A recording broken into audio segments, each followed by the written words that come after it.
Hello everybody and welcome once again to Every Movie Ever. This is the show where we are trying to review every movie ever made, and today I've got a humdinger for you.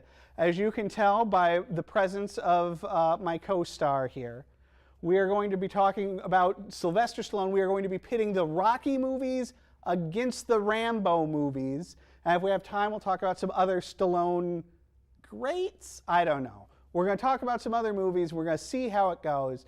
Now, here's the thing, folks. I, up until a few weeks ago, had never seen a Rocky movie or a Rambo movie all the way through, except for Rambo 2. I had seen Rambo 2.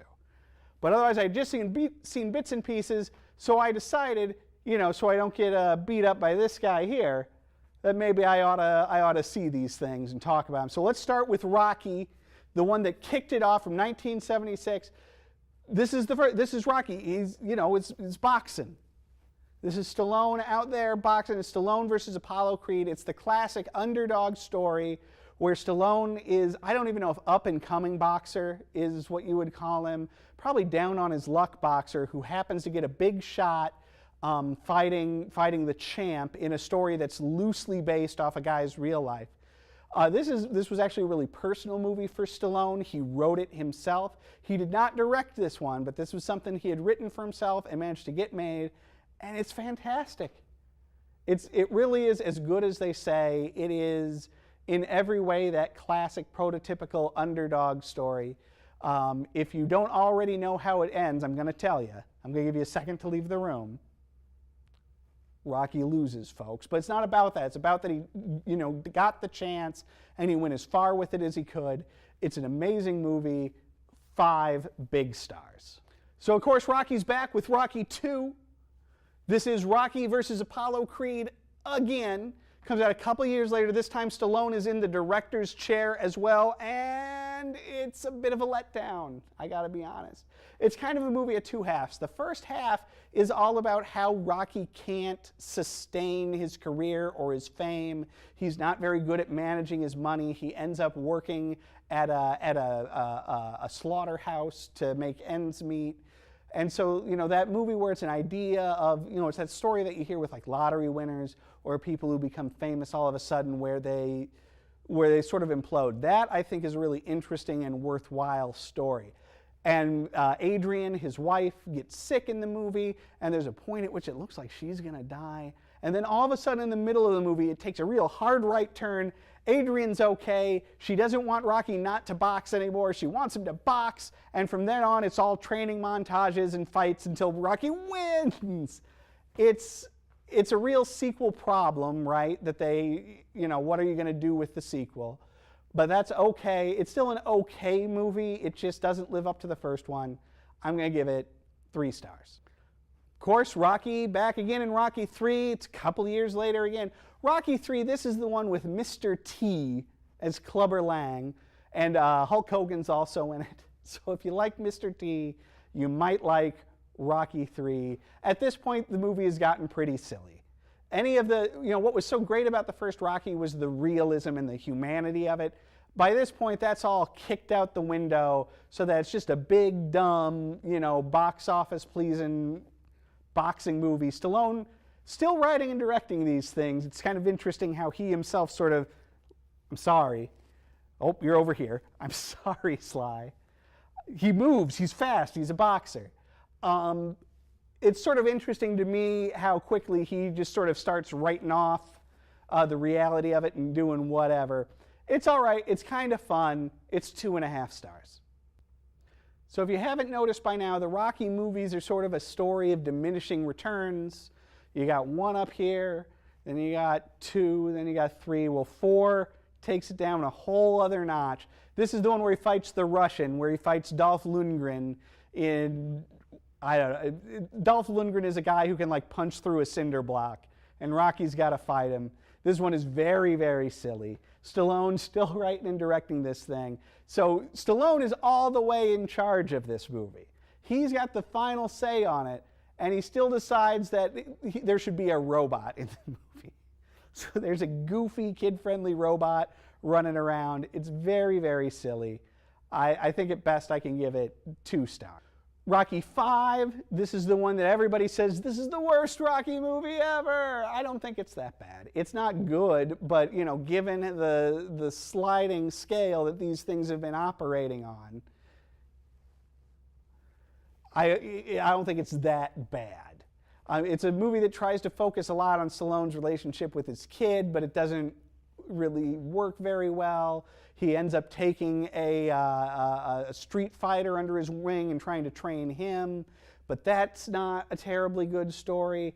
There's a big end to it where he fights the street fighter guy in the street where it feels like Rocky probably should have died. And the whole movie, again written by Stallone, directed this time by John Avildsen, who directed the first Rocky, it really feels like that's what it's building up to, that Rocky's going to fight this guy and he's going to drop dead. But they don't do it, so even that's sort of denied of the movie. It's fine. You know, all of these are entertaining to watch to some degree, so I've got to give it, I think, 2 stars. Now, Sly, I think we can both agree that you're a man who does not know when to leave well enough alone. Don't hit me. And that's why I feel like you probably came back in 2006 with Rocky Balboa, another Rocky movie. It's an improvement. Honestly, it's an improvement over the last several. It's like a better version of 5, wherein he's trying to tell a story about his relationship with his son again. This time the son is that Milo, what's-his-name guy who's on This Is Us, and he was on Gilmore Girls, right? The guy that Rory should have ended up with. Anyway, he's the son. It works a lot better in this one. There's also a plot about how Rocky's super old in this one, but he's going to try and come back for like a special event. It's fine. This one, it's a lot better than they've been, and so I feel comfortable giving Rocky Balboa 3 stars. Written and directed by Stallone, by the way. Now, a couple of years ago, they figured out the key to a good Rocky movie, or at least the best Rocky movie, is to take it away from Stallone. And so they got Ryan Coogler, who'd done Fruitvale Station, to do a Rocky sequel, not even called Rocky. This one's called Creed, and it's all about the story of Apollo Creed's illegitimate, forgotten son and his boxing career. You got Michael B. Jordan from The Wire. He's Adonis Creed. He's amazing in it. Creed is as good, if not better, than the best Rocky movies. It's amazingly directed. The camera work in the boxing matches are so, they're in the ring and in your face, and they're so visceral that you can practically feel the punches. This is an amazing movie. There's talk about doing a sequel, which I was excited about, but I guess now Ryan Coogler's not coming back. I guess Stallone's going to make Creed 2, so I guess Creed is going to fight Mr. T or something. Who knows? But the first Creed was great. I'm going to give it 5 stars. Okay, Sly, so I feel like we've covered the Rocky movies. Maybe should we look at the Rambos? Yeah, I think maybe you want to look at the Rambo movies, Wow, Sly, you're such an amazing... I didn't even see your mouth move. This is amazing. I think the steroids have done a real number on you, but that's beside the point. Let's do it. Let's launch into the Rambo movies. Let's talk about First Blood, which is the first Rambo movie. This came out in 1982, so the same year as Rocky III. I don't know why. I always thought that this First Blood came out before any of the Rocky movies. It did not. And part of that is because of how raw it is and how unlike, say, Rocky III or other Stallone movies of the same era are. This one is a really stripped down and raw movie that's about a guy who was in the Vietnam War. He's suffering from PTSD. He suffered the fate that a lot of Vietnam veterans suffered, and that he's essentially living on the streets. And he wanders into this town where he gets harassed until he snaps and starts like defending himself, but very violently, so that a lot of police end up dead. It's a really good movie. This one was written by Stallone and oddly directed by the guy who directed Weekend at Bernie's.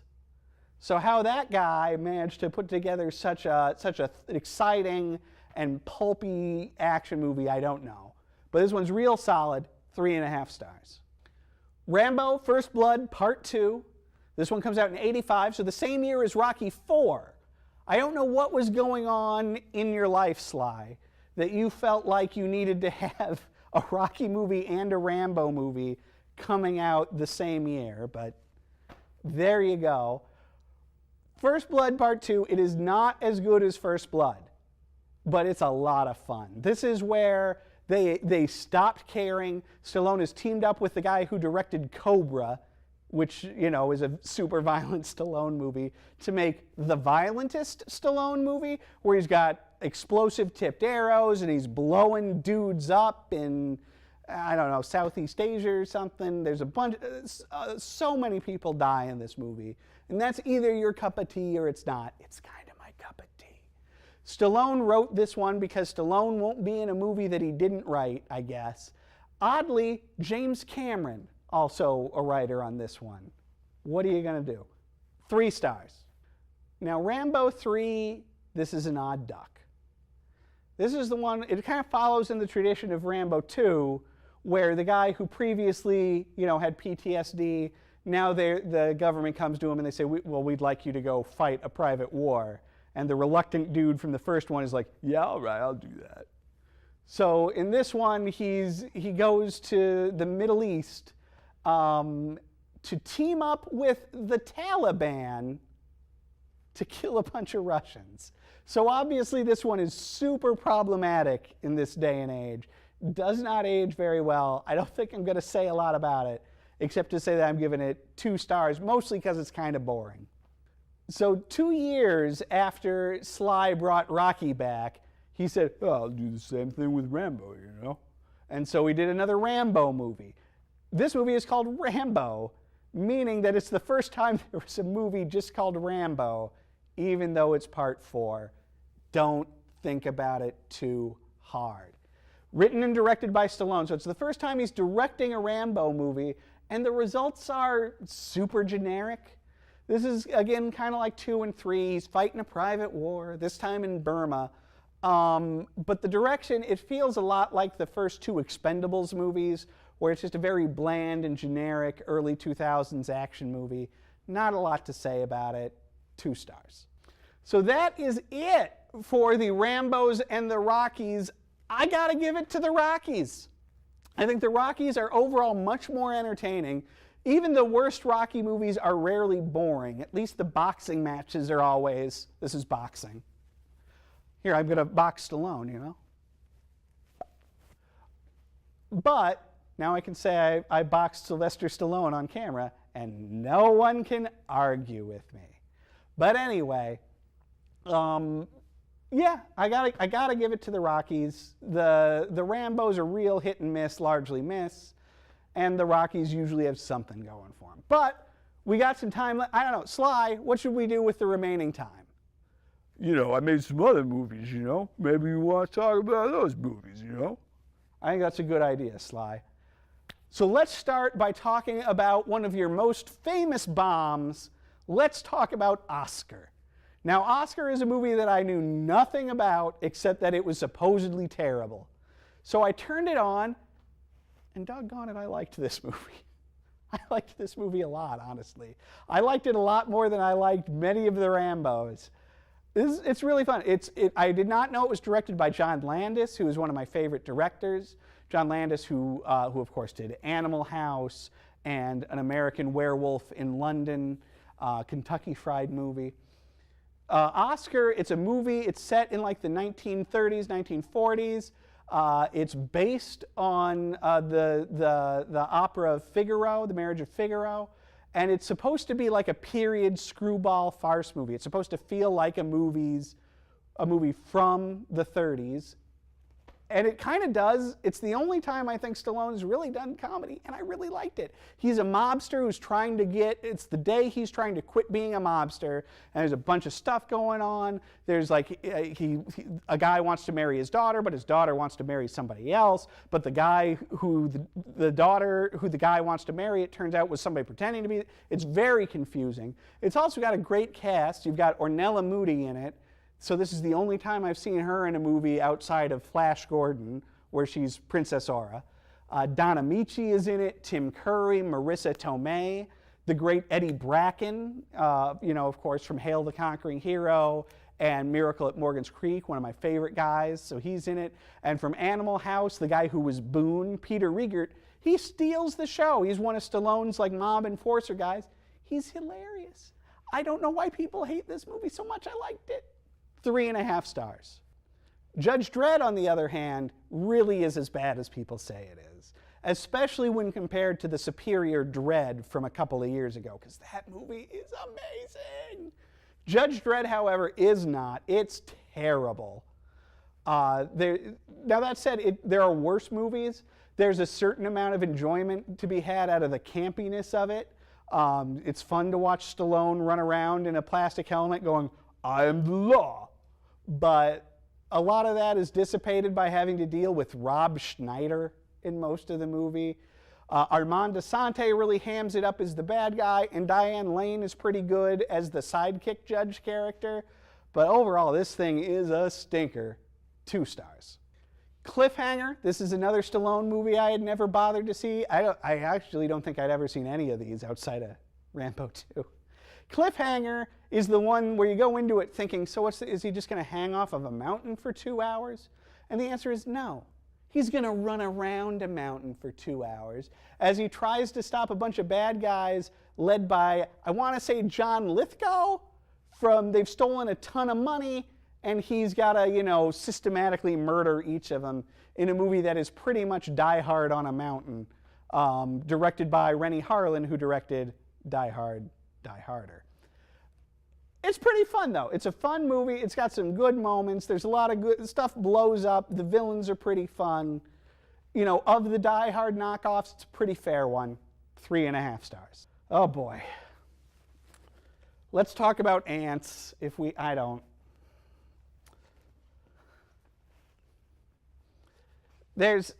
You guys, this movie is awful. I don't give movies 0 stars, so I want to start the review by saying that.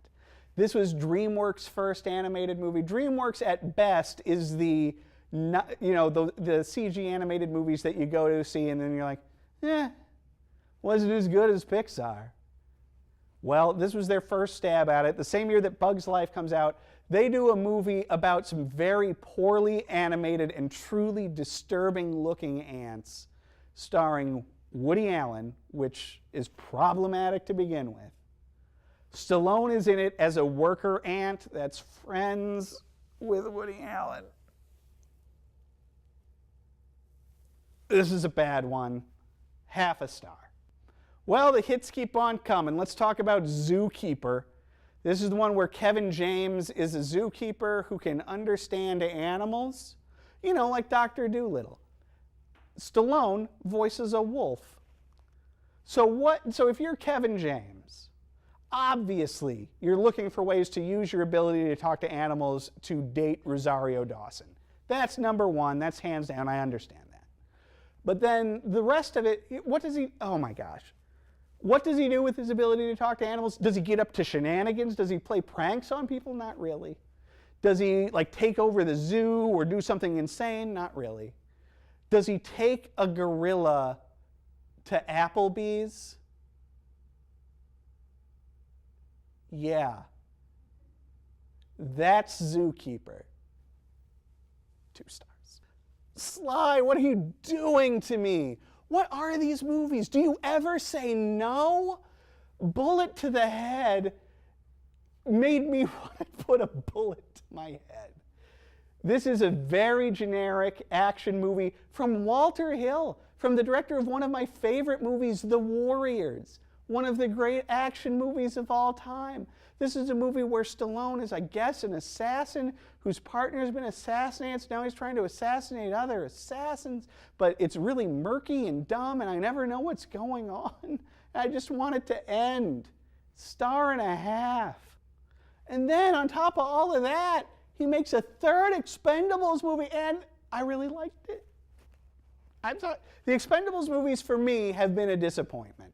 It's a great idea. Let's get all of these has-been action movie stars together and have them do an action movie. And they've been pretty bland. Expendables 3, though, finally takes things to that level of insanity that you're looking for. First off, we've got the cast packed at this point. Not only do you have Stallone, you've got Statham, you've got Terry Crews, you've got Dolph Lundgren, you've got Jet Li, Arnold Schwarzenegger, Harrison Ford, Wesley Snipes is in this one. When was the last time Wesley Snipes was in a movie? It's been a while. I think he was in jail. And you've even got Antonio Banderas is in this movie. Not only is Antonio Banderas in this movie, he steals the movie. He's fantastic. You've even got Ronda Rousey is in the movie. Now listen, Ronda Rousey, very famous right now. She was fun in Fast and the Furious, 7? Her acting career is not the greatest, but she's really fun in this. You also have Mel Gibson, and I think we all know that that's a problem these days, but there he is. This was a ton of fun. It's a little long. The plot wherein Stallone decides he's going on a mission too dangerous for the regular Expendables, so he fires them and hires a bunch of new Expendables, but then the new Expendables get captured and he has to get the old Expendables to rescue the new Expendables, is a little tired and trite, but I don't care. That's what I want out of an Expendables movie. I want 80s level action insanity. I finally got it. 3.5 stars. Now, folks, I am about to talk to you about the only movie on the show that does not star our friend Mr. Sylvester Stallone. This is a movie. It came out after Rocky III. So after he's got 3 colossal hits in the Rocky series. And it comes out after First Blood. So he's got 3 Rockies and a Rambo under his belt. And what does he decide to do? He decides to write and direct a sequel to a movie that he had no part of. That's right, folks. Sylvester Stallone is the writer and director of Staying Alive, the sequel to Saturday Night Fever, where John Travolta is living in like a slummy tenement building and trying to get a job on the nakedest Broadway show you have ever seen. There's a lot of jumping around and dancing and soap opera antics in a movie that is, it's not unwatchably bad. It is a train wreck that needs to be seen. And that Stallone is involved in this and even wrote music for it, which I gotta tell you, given that his brother Frank Stallone is the musician, is a real slap in the face. This movie is a special kind of terrible. My rating for it is gonna be very low because it is unbelievably awful. But I think you should see it, even though I'm giving it 1.5 star. So that's it. That's it, Sly. You know, I hope you enjoyed the special. I enjoyed the special. You know, I hope that you don't do anything cheap while my back is turned to you, Sly, but, you know, why would... Well, that just was no... that's it. End of the show. End of the show. You know, I actually thought the show was pretty good, you know? Maybe I ought to review some movies that that guy was in, huh? I don't know, like Eric the Movie. No stars, huh? How about that? Hey, oh, hey. Hey, go see Creed 2.